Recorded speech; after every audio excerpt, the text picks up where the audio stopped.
Buen día, estimados jóvenes. Les saluda el doctor Carlos Ramón Vides. Como miembro de la Comisión Médica del Servicio Social, muy interesados en mantenerlos actualizados, el día de hoy vamos a hablar acerca de las infecciones respiratorias superiores en pediatría. Vamos a subdividir esta actualización hablando un poco acerca de la magnitud de las infecciones respiratorias agudas, los aspectos etiológicos, ya sea virales, bacterianos. Vamos a hablar un poco acerca de la clínica y el tratamiento y pues posteriormente vamos a hablar acerca de la prevención y el control. En cuanto a la magnitud de las infecciones respiratorias agudas en pediatría, debemos mencionar que en Honduras, al igual que en el resto del mundo, las infecciones respiratorias representan la principal causa de morbimortalidad en niños menores de 5 años. Anualmente se van a reportar alrededor de 4 millones de casos y de estos más de 100.000 muertos son niños menores de 1 año, hablando específicamente alrededor de 300 muertes al día.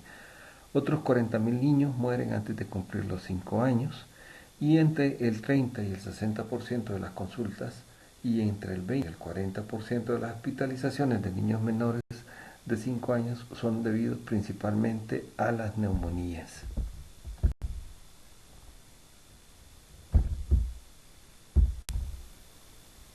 El siguiente es un informe comparativo publicado por el Instituto Nacional de Estadísticas, cuyo último informe, realizado en el año 2012, pues revela lo siguiente. Ustedes lo van a ver en la barra azul.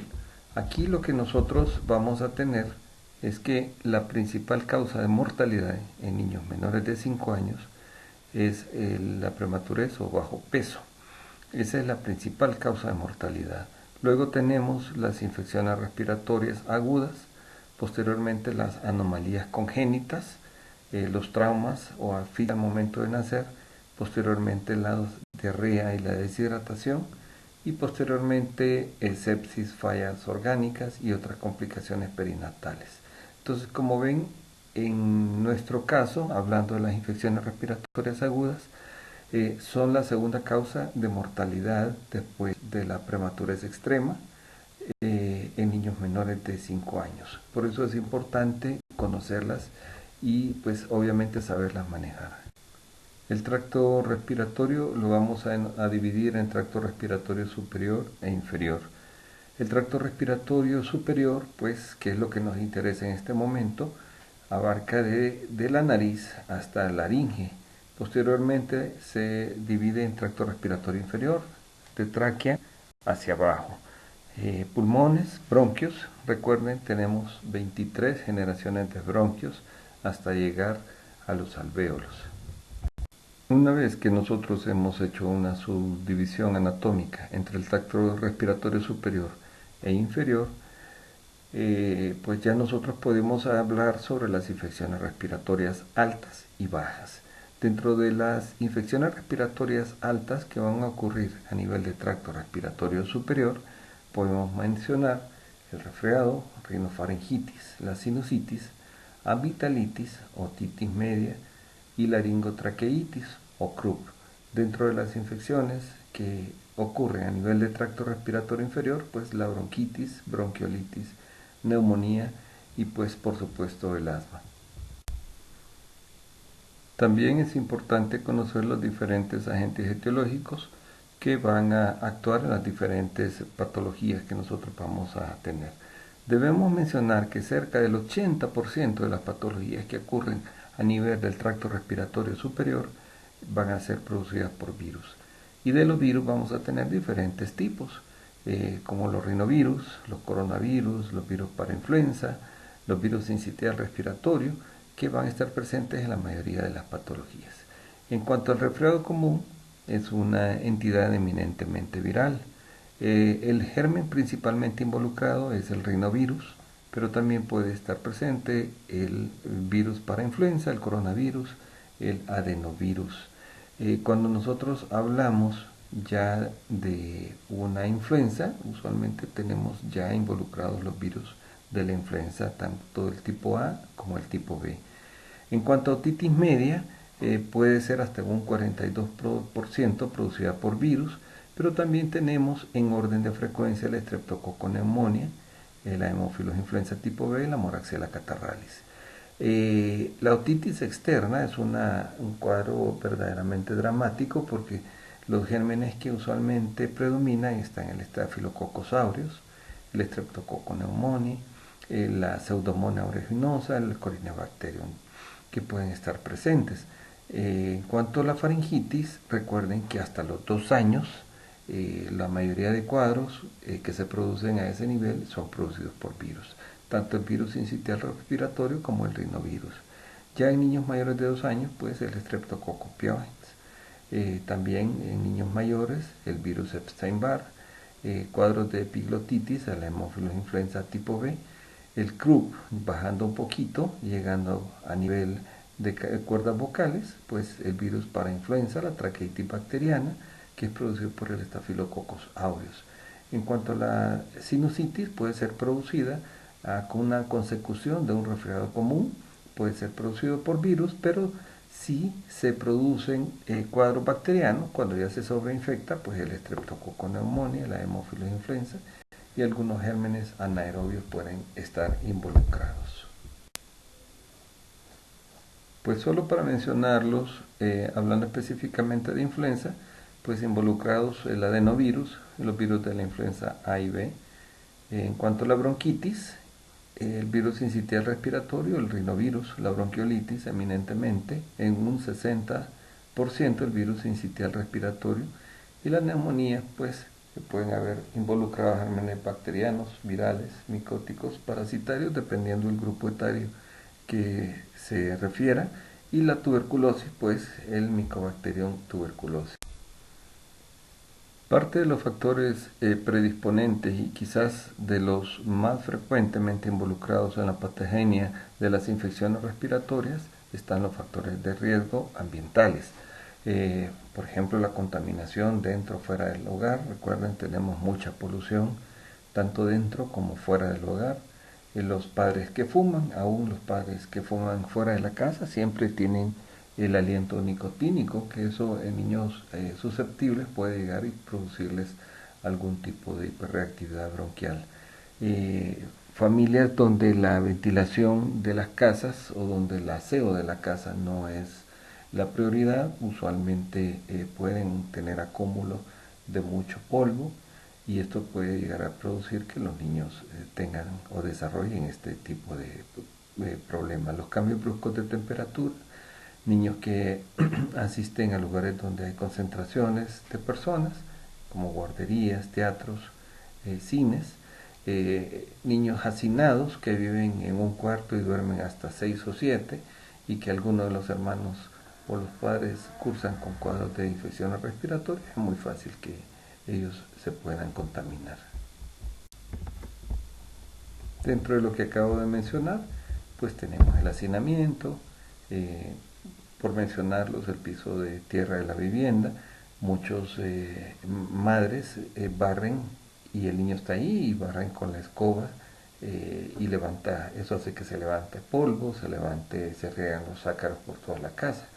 Y realmente o cocinan dentro de la casa y el humo acumulado tiende a producir algún tipo de infecciones. Por eso ustedes, aunque la gente viva en este tipo de condiciones, ustedes únicamente como una medida de prevención puede decirle a la gente que barran con la escoba húmeda o que mojen el piso, pues para que no levante tanto polvo en el momento que barra, o que barra con el trapeador húmedo, o que si cocina en el momento y la estufa está dentro de la casa, pues que saquen al niño mientras están cocinando o en algún momento pues que logren sacar la estufa fuera de la casa, pues para que el ambiente dentro de la casa no se llene de humo o de polvo. Pero también tenemos los factores individuales, o sea, los factores fenotípicos propios del individuo.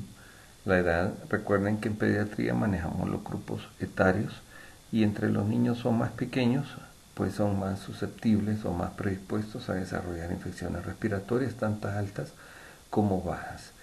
Bajo peso al nacimiento, una ausencia de lactancia materna, niños que son malnutridos, que tienen algún grado de inmunodepresión, niños que no han sido completamente vacunados o que no se les aplicó la vitamina A. Son factores que pueden predisponer a que los niños tengan mayor riesgo de desarrollar infecciones respiratorias altas. Voy a mencionar algunos de los signos y síntomas de alarma que ustedes deben de tener en cuenta en el momento que les llegue a un paciente con una infección respiratoria superior.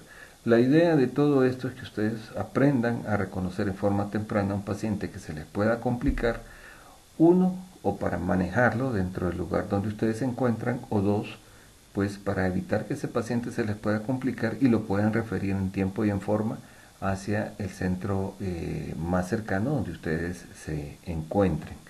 Lo primero es la dificultad respiratoria. Recuerden que los grupos etarios, a medida que son más pequeños, la frecuencia respiratoria es mayor.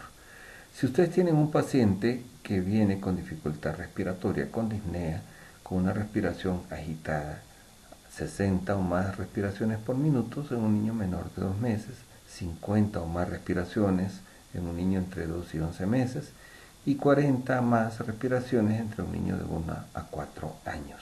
Es importante tener en cuenta esto. El tiraje subcostal a cualquier edad es un signo de alarma que ustedes deben de tener, a menos que el paciente tenga alguna malformación congénita, pues ya de nacimiento ese paciente ya tenga, por ejemplo, que tenga un pectum excavatum, que ustedes siempre tienen que preguntar al familiar. Un tiraje subcostal, si se observa retracción, es decir, se dibuja perfectamente el reborde costal, entonces eso es un signo de alarma que ustedes deben de tener en cuenta. Si a los signos y síntomas anteriores nosotros le agregamos una fiebre alta, una fiebre que no cede, una fiebre que tiene más de 4 o 5 días, que ustedes le dan el antipirético y la fiebre no cede, y que probablemente lleve al niño a convulsiones, una tos que a pesar del medicamento que ustedes están ofreciendo, la tos va aumentando, se va incrementando, que luego se combina con un cuadro de dificultad respiratoria, que a eso le agregamos un niño que ya no come, un niño que vomita todo lo que come, un niño que se está deshidratando, un niño que neurológicamente ustedes lo ven con tendencia al sueño o a estar muy somnoliento, o que ya ustedes le sientan algún sonido audible sin el estetoscopio. Entonces son signos de alarma que ustedes deben de tener en cuenta, pues para enumerar y valorar la gravedad de ese paciente. En primer lugar vamos a hablar acerca de el resfriado común. Esta es la patología que se presenta más frecuentemente en pediatría. Esta es una patología que ustedes la van a ver, yo pienso que casi todos los días que ustedes den una consulta a niños, siempre van a estar viendo cuadros de resfriado común. La madre usualmente se asusta cuando el niño empieza con muchas secreciones, ya con fiebre, empieza a toser, entonces lo llevan inmediatamente a los servicios de salud. Esta es una patología eminentemente viral, producida por el virus, el rinovirus, hasta en un 80%. Con o sin tratamiento puede durar hasta una semana. Y lo importante de esto es que los niños pueden tener hasta 7 episodios anuales. En algunos casos, en algunos niños que tienen alguna predisposición atópica, pueden tener de 10 a 12 casos al año de estos cuadros y considerarse dentro de parámetros normales. Esto usualmente con los cambios de temperatura, en nuestro caso cuando vienen las lluvias o cuando viene el frío de noviembre, diciembre, este tipo de patologías se incrementan y pues si nosotros no la tratamos bien puede llegar a detonar en una crisis de asma, puede llegar a hacerse una neumonía y pues una complicación de las más frecuentes es otitis media aguda. Siempre les hago mucho énfasis en que ustedes deben de tratar muy bien un cuadro de resfriado. Un cuadro de resfriado no es una gripita, no confundamos términos. Gripe es una cosa, resfriado común es otra, resfriado es catarro, es rinitis. Entonces es importante diferenciar lo que es resfriado de lo que es influenza o gripe. Así, nosotros vamos a decirle a nuestros pacientes, siempre tenemos que decirles, aunque sea un simple resfriado, de que esto no va a pasar de una semana y que los síntomas van a la tendencia a disminuir. Usualmente los manejamos con acetaminofén, los manejamos con algún tipo de descongestionantes, en algunos casos cuando hay mucha secreción, o únicamente con muchos líquidos y reposo. Y usualmente pues estos resuelven espontáneamente. Recuerden que los niños menores de 6 meses son respiradores nasales por excelencia. ¿Esto qué quiere decir? Que si tiene una nariz inflamada o con secreciones, el niño le va a dificultar respirar. Entonces, utilizando el C, ustedes tienen que asegurar la vía aérea. Entonces, esto la vamos a mantener despejada con limpieza de secreciones y con lavado de secreciones a base de solución salina, con soluciones de manzanilla, con acetaminofén, y usualmente eso hace de que estos niños puedan respirar mejor y puedan sentirse un poquito más cómodas. La principal complicación del resfriado es la otitis media aguda. Vamos a hacer a continuación una diferenciación entre lo que es un resfriado y lo que es una influenza. Para que ya no cometamos el error de decir tengo una gripita o su hijo tiene una gripita, entonces vamos a hacer aquí una diferenciación. Recuerden que en el resfriado es una fiebre leve. En la influenza o la gripe generalmente la temperatura anda alrededor de los 39 grados o más. Podemos tener presencia de escalofríos en la gripe o en la influenza, y es muy raro o no tenemos en el catarro. Cefalea siempre va a estar presente y es intensa en la gripe y es muy rara en el resfriado. Malestar general, nos duele todo el cuerpo en la influenza y es muy raro que tengamos manifestaciones en el catarro. Mialgias, artralgias, odinofagias siempre van a estar presentes en la influenza o en la gripe y van a ser muy leves en el catarro. Congestión nasal siempre va a ser el cuadro predominante en el resfriado. Vamos a tener muchísimas secreciones, y en la influenza usualmente puede o no puede tener. La congestión nasal usualmente en el resfriado se acompaña de estornudos, y en poca monta vamos a tener presencia de tos. Esto no sucede mucho en la influenza. Usualmente vamos a tener una congestión escasa, pocos estornudos y una tos ocasional. En cuanto a la debilidad y cansancio, usualmente el paciente se siente muy mal en la influenza, y el paciente puede andar con los mocos, puede andar con la congestión o un poco de fiebre caminando en el catarro. Nunca se postra un paciente con un resfriado, y generalmente los pacientes con influenza siempre tienen a estar muy decaídos y usualmente tienden a la postración. Las complicaciones: en el caso de la influenza podemos tener neumonía, y en el caso del resfriado les había mencionado que la complicación más frecuente es la otitis media. Como les mencioné, el tratamiento en el resfriado generalmente es un tratamiento de reposo, de mantener limpia la nariz, de líquidos abundantes, de acetaminofén, de mantener una adecuada nutrición, usar acetaminofén en casos necesarios y usar en casos indicados antihistamínicos. En el caso de la influenza o la gripe, pues el paciente tiene que estar acostado, muchas veces necesita que se le aplique líquidos intravenosos, mantener una adecuada nutrición. También hay que mantener una adecuada limpieza de las vías aéreas, acetaminofén, en algunos casos pues nebulizaciones, uso de expectorantes, y en algunos casos usualmente antibióticos en caso de que haya alguna complicación. En casos leves usualmente utilizamos los antihistamínicos de primera generación, la clofeniramina y la difeniramina. Aquí tienen algunos nombres comerciales, la dosis y la frecuencia de cómo se usan. Es importante que estos medicamentos no se usan en niños menores de 2 años. En caso de que nosotros tengamos que utilizarlos por un poquito más de tiempo, generalmente están los de segunda y tercera generación, que son antihistamínicos no sedantes, como ser la loratadina, la desloratadina, la levocetiricina y la fenoxifenadina. Aquí están las dosis, aquí están las presentaciones, algunos nombres comerciales que ustedes pueden tener en cuenta, y la frecuencia en la que ustedes lo van a administrar. En cuanto a la sinusitis puede ser una consecución de un cuadro de un resfriado. No todos los cuadros de resfriado se van a convertir en sinusitis. Recuérdense que la complicación principal de un resfriado común es una otitis media. Generalmente cuando no tratamos bien un resfriado, cuando el paciente empieza a estornudar o a retener el estornudo, usualmente se crea una presión negativa que permite que las secreciones se vayan hacia adentro. Entonces llegan a los cornetes y entonces empiezan a producir una serie de manifestaciones que a continuación vamos a mencionar. Se considera que un 5 o un 10% de todas las infecciones de la vía aérea se complican con una sinusitis aguda. Y ahí ustedes ven una serie de factores predisponentes que hacen que estos cuadros puedan desarrollarse. Pues, ¿cómo se va a producir la sinusitis?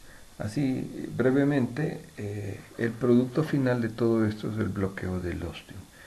El lado izquierdo ustedes ven un drenaje normal de secreciones, donde las secreciones de los senos paranasales drenan a través de los meatos y posteriormente llegan por los cornetes y son eliminados por las secreciones. En el lado derecho, cuando nosotros tenemos un cuadro de un resfriado que se nos está complicando, entonces vamos a tener una congestión de la mucosa. Esto nos va a permitir que haya una retención de las secreciones. Esto va a alterar el intercambio gaseoso, va a permitir que haya un espesamiento de las secreciones, va a haber un deterioro de la mucosa y por ende vamos a ver una destrucción del tejido epitelial.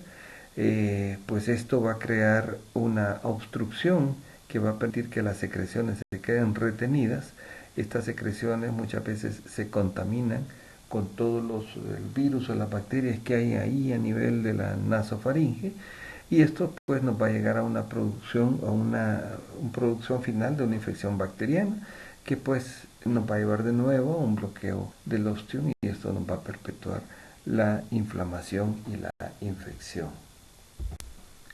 Pues en cuanto a la etiología de la sinusitis, pues podemos mencionar que puede ser viral o bacteriana. Los virus son los principales gérmenes que nos van a producir este tipo de patologías. El simple hecho de que ustedes tengan un paciente con secreciones espesas, con secreciones verdes o verdosas, no significa que ese paciente tenga una sinusitis bacteriana. Usualmente para que haya una sinusitis bacteriana deben de conjuntarse varios síntomas que luego les voy a mencionar. Dentro de los virus que están frecuentemente involucrados en la ocurrencia o en la etiopatogenia de la sinusitis viral tenemos los rinovirus, los virus influenza, parainfluenza y adenovirus. Y en orden, los agentes bacterianos causales de las infecciones de los senos paranasales son el Streptococcus pneumoniae, el Haemophilus influenza y la Moraxella catarrhae. ¿Qué datos nosotros tomamos en cuenta para hacer el diagnóstico de una infección o una sinusitis bacteriana? Bueno, en primer lugar vamos a tener una persistencia de un cuadro infeccioso que se prolongó durante más de 10 días sin visos de una mejoría adecuada. Estos son los pacientes que desarrollan un resfriado que luego se convierte ya en congestión nasal, que la congestión nasal en vez de mejorar va empeorando. Ya vamos a tener varios días de evolución, una secreción que de clara se transforma en amarillenta, luego en verdosa y posteriormente purulenta. Una obstrucción nasal continua que se va a acompañar de tos, descarga posterior, dolor facial, cefalea frontal, halitosis matutina y a veces puede haber un edema facial matutino por la misma inflamación que tiene del seno que esté afectado, una fiebre persistente arriba de los 38.5 grados que cede muy poco con el uso de antipiréticos y en algunos casos prolongados hiposmia o anosmia.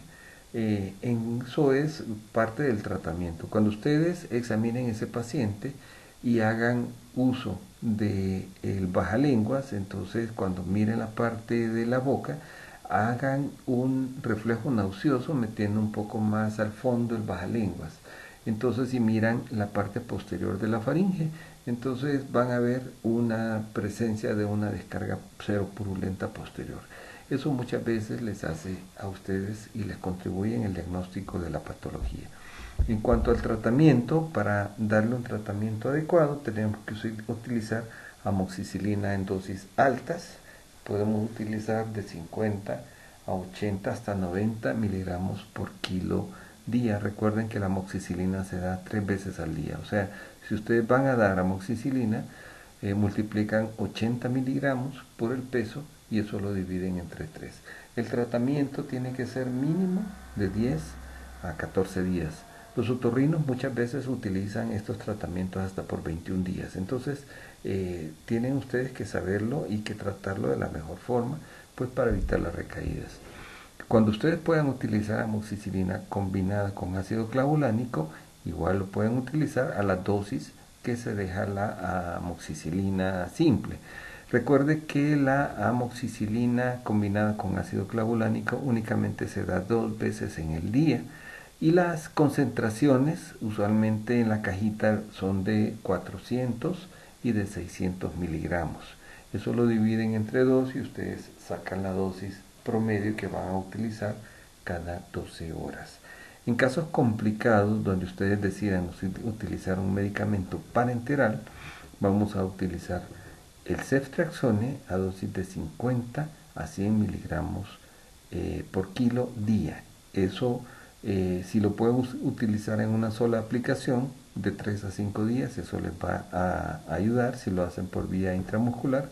Y si el paciente tiene alguna complicación, pues lo pueden utilizar vía intravenosa. En caso que los pacientes tengan alergia a las penicilinas, pues se utilizan los macrólidos. Dentro de ellos la acitromicina o la claritromicina. La acitromicina se da a una dosis de 10 miligramos por kilo una vez al día por 3 días hasta 5 días y la claritromicina a una dosis de 15 miligramos por kilo dividido en 2 dosis por 7 a 10 días. Recuerden que en el caso de la claritromicina hay concentraciones de 125 y de 250. Siempre traten ustedes de utilizar medicamentos que vienen a una concentración mayor para que al momento de que los puedan dar al paciente le den una cantidad menor del medicamento.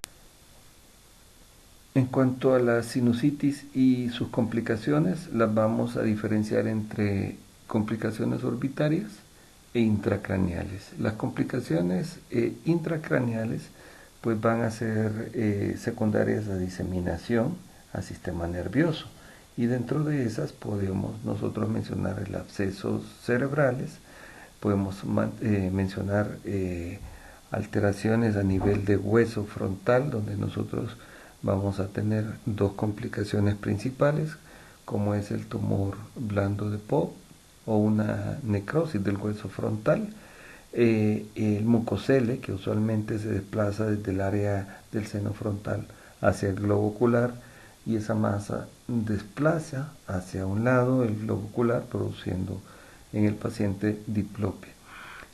También podemos mencionar trombosis de senos cavernosos, y dentro de las complicaciones orbitarias, las cuales van a ser secundarias a una hemoiditis bacteriana por contigüidad a través de la necrosis de la lámina papirácea del etmoides, 2 principales que son la celulitis orbitaria y la celulitis periorbitaria. En el caso de la celulitis periorbitaria vamos a tener nada más alteraciones a nivel del tejido que circunda el globo ocular, signos y cambios inflamatorios, edema, calor, dolor, rubor, y el globo ocular va a estar con sus movimientos normales.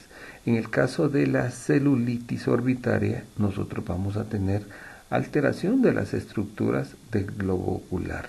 Esto nos va a llegar a producir quemosis en el globo ocular afectado, vamos a tener proptosis y alteración de los movimientos visuales. El paciente puede tener diplopia también y pues es lo que hace una diferenciación entre una celulitis orbitaria y una celulitis periorbitaria. Bueno, lo que me interesa de todo lo que hemos hablado es que ustedes sepan en qué momento van a referir a su paciente. Principalmente si ustedes tienen un paciente que lo han estado manejando con como una sinusitis y el cual lleva una evolución tórpida que persiste a pesar de 2 semanas con un tratamiento adecuado, con fiebre, que ya ustedes empiezan a notar algún tipo de alteraciones a nivel del sensorio, que el paciente ya tenga algún signo meningio, que vómitos, que pues eso afecta su estado general, y pues obviamente que el cuadro se haya prolongado, entonces ustedes deben decidir en ese momento referirlo, porque si no el paciente se les puede complicar. No solo deben sospechar que el paciente pueda tener alguna complicación de una sinusitis, sino que un tumor puede darles síntomas neurológicos prolongados, por lo cual ustedes tienen que estar pendientes de seguirlo y pues referirlo en un nivel superior. Vamos a hablar ahora acerca de la otitis media. Vamos a subdividir en otitis externa y otitis media. Menciono otitis media porque es la más frecuente y es la que usualmente nos vamos a infectar al día a día. Esta es, como les mencioné cuando hablamos de rinofaringitis, puede ser la principal complicación de un cuadro de resfriados. Y es importante tenerla en cuenta, pues, porque ya cuando los síntomas son manifiestos, entonces ya el cuadro puede estar evolucionando y estar avanzado. Vamos a definir otitis media como una inflamación persistente de la mucosa que recubre el oído medio. Aquí se va a producir una exudación líquida que queda atrapada por el cierre de la trompa de Eustaquio, que puede ser por una causa inflamatoria o una causa mecánica. Y esto va a llegar a que el paciente se le produzca dolor intenso y en casos prolongados pues alteraciones en la audición hasta llegar a producir algún tipo de infección. Al igual que el resfriado, la otitis media es muy común en la infancia, se producen de 2 a 3 episodios al año, casi siempre es secundaria a un cuadro de un resfriado y generalmente los niños que tienen mayor incidencia de esta patología se sitúan entre los 6 y los 20 meses. Tiene una alta tasa de recurrencia, eso es importante conocerla. Solo para hacer un pequeño recordatorio, oído externo, oído medio y oído interno. Usualmente el conducto auditivo externo, nosotros vamos a tener una porción ósea cartilaginosa, donde en su parte externa vamos a tener un tejido adiposo, donde se produce el cerumen o la cera que nos va a defender de cualquier estímulo que pudiera entrar en nuestro oído. Como ustedes ven, únicamente eso se debería de producir en el tercio externo del conducto auditivo. El conducto auditivo tiene una inclinación hacia abajo, lo cual permite de que por ahí se haga el drenaje espontáneo de secreciones sin tener que estarlo limpiando. A partir de la membrana timpánica hasta la articulación de la cadena huesos, hablamos del oído medio, martillo, yunque, estribo. El estribo pues está adherido a la cóclea y es por ahí donde se transmite el estímulo auditivo. Posteriormente, como parte del oído medio tenemos el conducto o la tuba o la trompa de Eustaquio que llega a la parte anterior de la nasofaringe, justo a un ladito donde están las adenoides, y por ahí nos sirve para el drenaje de secreciones, para equiparar la presión entre el oído medio y el ambiente. Entonces generalmente por ahí está drenando secreciones y eso pues es lo que va a afectarnos. En el caso de la otitis media vamos a tener una obstrucción y los mecanismos patofisiológicos que posteriormente vamos a mencionar como parte de la etiología de la enfermedad.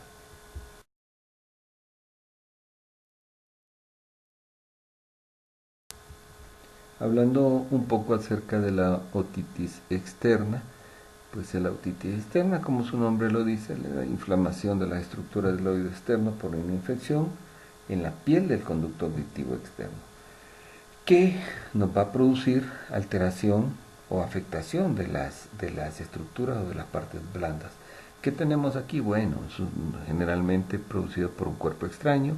Muchas veces nosotros nos metemos puntas de lápices, nos metemos las uñas, nos metemos cualquier objeto que puede producir una laceración del tejido de la piel del conducto auditivo y producirnos una infección. Recuerden, esta parte del oído está muy contaminada. Aquí tenemos pseudomonas, enterobacterias, tenemos estafilococos. Por lo tanto, una lesión o una laceración puede producirnos un absceso que muchas veces se nos puede complicar y nos puede llegar hasta ser un absceso cerebral y producir en el paciente la muerte. Por eso es importante mantener limpio, pero no estárselo limpiando constantemente, sino que el oído, como yo les menciono, se limpia espontáneamente. El prototipo de la otitis externa es la otitis del nadador. ¿Qué tenemos aquí? Bueno, aquí usualmente el niño se mete en el agua. En el agua pueden haber algunos contaminantes y a pesar de que las piscinas estén cloradas, recuerden que en la parte superior del agua hay se depositan los restos de virus, de bacterias, de cualquier basura que pudiera afectar al niño, y entonces es muy fácil que cuando el niño chapalee pueda entrar a través del conducto auditivo agua, o el niño se sumerge, entonces puede producir alguna alteración, alguna irritación a nivel del tejido, y eso producir algún grado de inflamación. Entonces los niños, por la diferencia de presiones, pueden llegar a tener cuadros de una otitis externa, que en este caso generalmente, si no hay afectación del tejido, va a ser eminentemente inflamatoria. Y aquí lo único que ustedes van a utilizar es un antiinflamatorio tomado y un antiinflamatorio local. En este caso algunas gotas con algún antibiótico o con esteroide.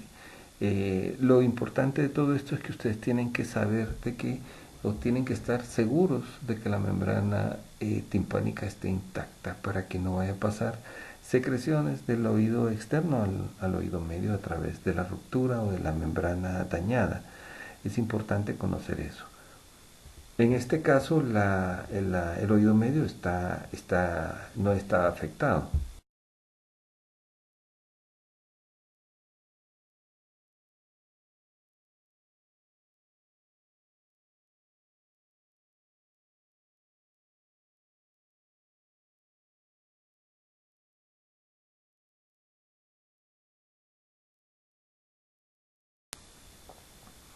Hablando de la etiología de la otitis media aguda, usualmente nosotros podemos diferenciarla entre una etiología viral y bacteriana.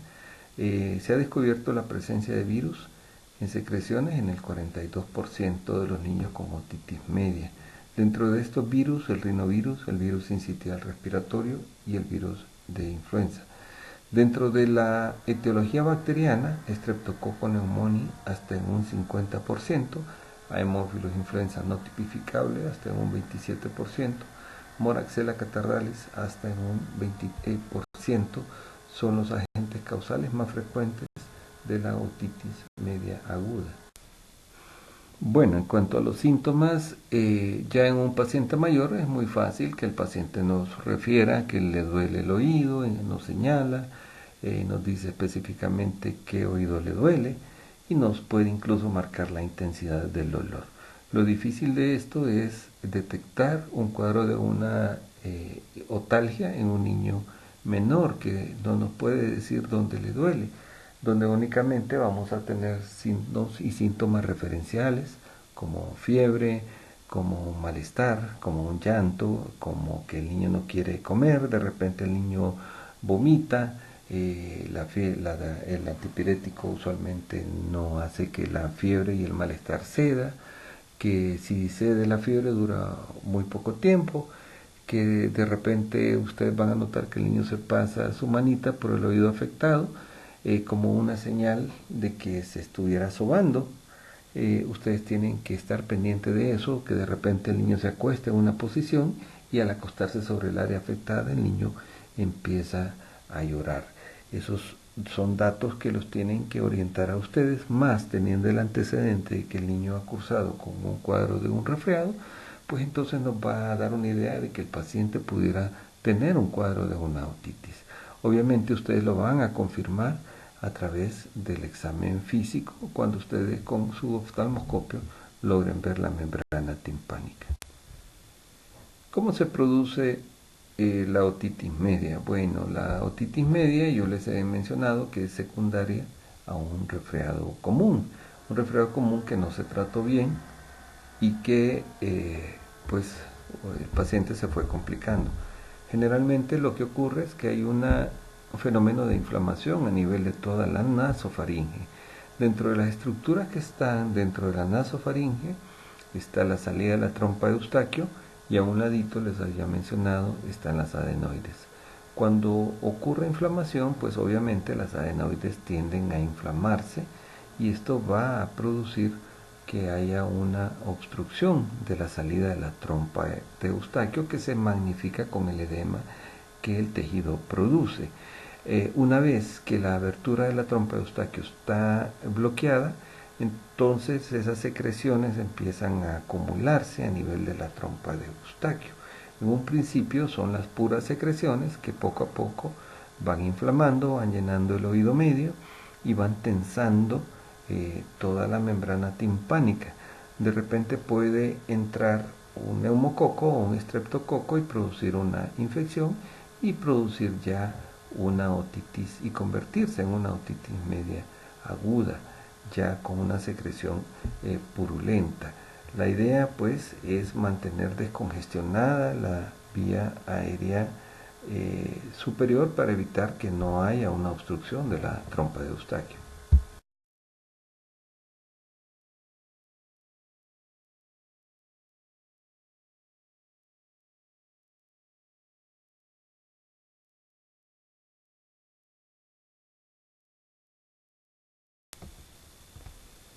Una vez que nosotros hemos hecho el diagnóstico tanto clínico como a través del examen físico, por una otoscopía directa en la cual nosotros vimos una membrana hiperémica tensa, nosotros pues decidimos dar un tratamiento. Cuando ustedes vayan a dar un tratamiento, tienen que estar bien seguros de que el paciente cursa con una otitis media aguda, porque no pueden dar un tratamiento de 3 días ni de 5. Generalmente los tratamientos para una otitis media aguda son de 10 a 14 días. Eso es importantísimo que lo manejen. Y las dosis que ustedes van a manejar del antibiótico, en este caso amoxicilina, son dosis de 80 a 90 miligramos por kilo.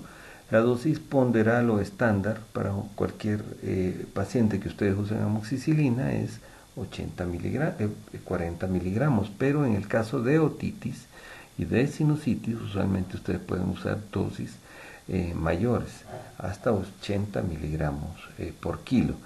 Así, nosotros, según este algoritmo, vamos a tener que, si sospechamos una otitis media en un niño mayor de 2 años, pero no tiene factores de riesgo, que ustedes incluso pudieran decir, esta pudiera ser una otitis secundaria a un cuadro viral, entonces ustedes únicamente dan tratamiento sintomático. Usan algún descongestionante, algún antihistamínico y le piden al familiar que lo lleven 48 horas. Si en 48 horas el paciente va mejor, pues siguen el tratamiento sintomático.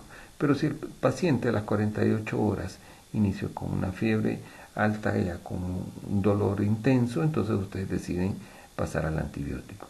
Por otro lado, todo niño menor de 2 años con o sin factores de riesgo, ustedes deben de iniciar el tratamiento, en este caso amoxicilina. Recuerden, la amoxicilina 80 miligramos por kilo la van a dividir entre 3 dosis.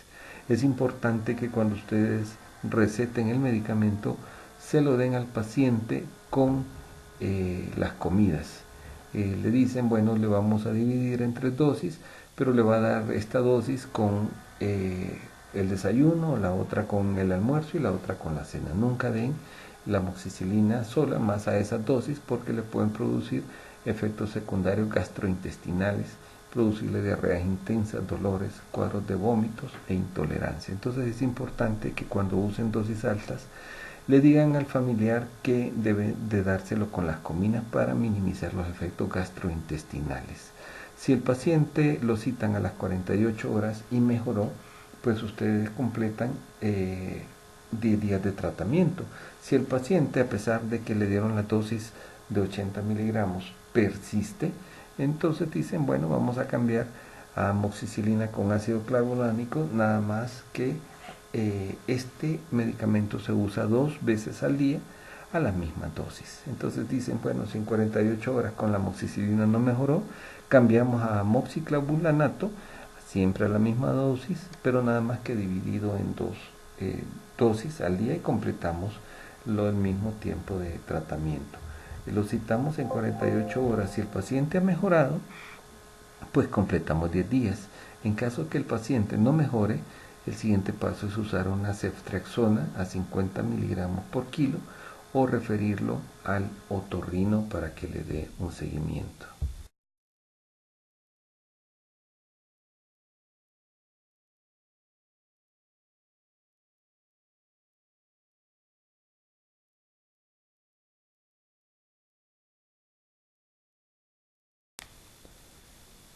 Otra entidad importante que ustedes deben de conocer como parte de las infecciones respiratorias superiores es la laringotraqueitis. La laringotraqueitis es de la patología más importante dentro del síndrome de Krupp.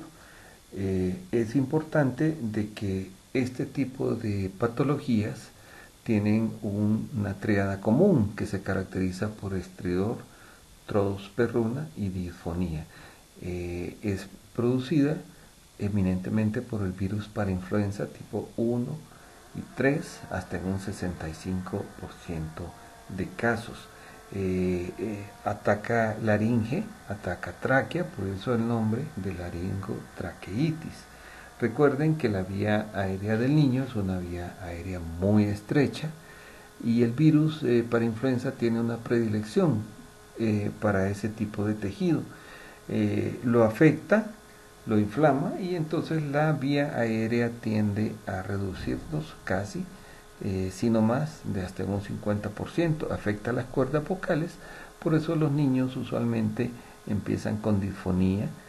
Al disminuir la entrada del aire, los niños empiezan con una tos con dificultad para meter el aire y eso se convierte en el estridor y pues la inflamación de las cuerdas vocales es lo que nos va a producir la tos perruna. En cuanto a la clínica de esta patología y teniendo en cuenta la ubicación anatómica, usualmente vamos a tener un tipo de tos que suena como una tos perruna o ladrido de foca o una tos cajonosa o de viejo. Tiene predilección por las primeras horas de la mañana o ya en la nochecita. Usualmente cuando el paciente con los cambios de temperatura empieza a toser un poco más, de repente hace actividad física y empieza con el tipo de tos. La tos, como les había mencionado en la triada, es una tos perruna. También vamos a tener una dificultad para entrada de aire a medida que el cuadro progresa. Nosotros vamos a tener mayor dificultad. Entonces esto se convierte en un estridor. El estridor generalmente es de tipo inspiratorio, o sea, le cuesta meter el aire y como están afectadas las cuerdas vocales y la luz de la entrada está reducida, entonces vamos a tener también una disfonía y aparte la dificultad respiratoria progresiva. Como es un cuadro progresivo, usualmente vamos a tener en cuenta que el diagnóstico tiene que ser eminentemente clínico. Nosotros nos basamos en todas las características que ya les mencioné. Es importante tener en cuenta un par de escalas que se utilizan, la escala de Westley y la escala de Taussig. La escala de Taussig ustedes la pueden buscar en internet y no se les olvide el mnemotécnico CRECE. CRECE, ¿qué quiere decir? La primera C es una de conciencia, la R retracciones, la E es de estridor, la segunda C es de color y la segunda E es esfuerzo respiratorio. Entonces eso le dan un valor hasta 3 y entonces ustedes lo valoran, y si el paciente tiene arriba de 9, entonces ese paciente tiene que ser ingresado en una unidad de cuidados intensivos. El tratamiento usualmente es un tratamiento que lo vamos a basar con el uso de esteroides, tanto esteroides administrados por vía aerosol, en este caso la budesonida. Les menciono un nombre comercial, el Pulmicor. Generalmente se nebulizan con la ampolla sin necesidad de tener que diluirla. La diluyen diluyen los 2 ml de la ampolla en el vasito y con eso lo nebulizan. Pueden repetir la nebulización unas 2 o 3 horas después, pero generalmente con una dosis es más que suficiente. Otro medicamento importante es la dexametasona a dosis de 0.25 a 0.5 miligramos por kilo, ya sea vía IV, ya sea vía IM. Posteriormente lo continuamos con esteroides vía oral, en este caso la prednisona, que se le puede administrar a dosis de 1 miligramo kilo los siguientes 4 o 5 días. En casos severos, usualmente se prefiere la adrenalina o la adrenalina racémica a dosis de 0.1 miligramos.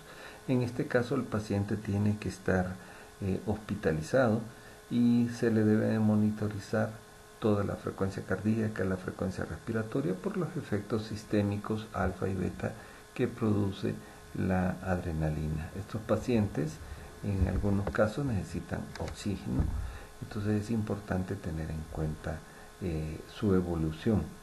Los rayos X no están indicados, excepto que ustedes sientan que es una obstrucción muy severa, que incluso deben de sospechar que pudiera haber un cuerpo extraño ahí a nivel de tráquea que está produciendo eso. Entonces cuando ustedes tengan alguna duda, pues pueden mandar a hacer una placa. Lo que van a ver es el signo de lápiz o de punta de lápiz o el signo de cola de ratón, que es nada más que la estrechez de la tráquea o de la laringe en un segmento, y posteriormente tanto en la parte superior como en la parte inferior van a ver que el diámetro normal.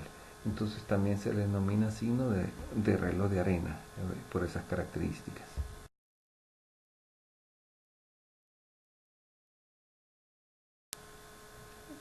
Yo les mencioné que deben de sospechar alguna otra patología para hacer una radiografía. Cuerpos extraños, es importante tener en cuenta que los niños mayores o los que tienen hermanos mayores pueden introducirles algún cuerpo extraño y eso puede ser la causa del estridor o de la dificultad respiratoria. Alteraciones ya anatómicas persistentes como una laringomalacia pudieran ser un diagnóstico diferenciales. Cuadros muy severos de una faringoamigdalitis pueden producir una afectación a nivel de la vía aérea, de la entrada de la vía aérea. Difteria, en algunos casos, afortunadamente ya no tenemos, y en otros casos, como por ejemplo en un absceso retrofaringio, que puede producir una obstrucción de la entrada de la vía aérea, entonces podemos tener síntomas muy similares. Por eso es importante que tengamos y podamos hacer un adecuado diagnóstico diferencial de las patologías.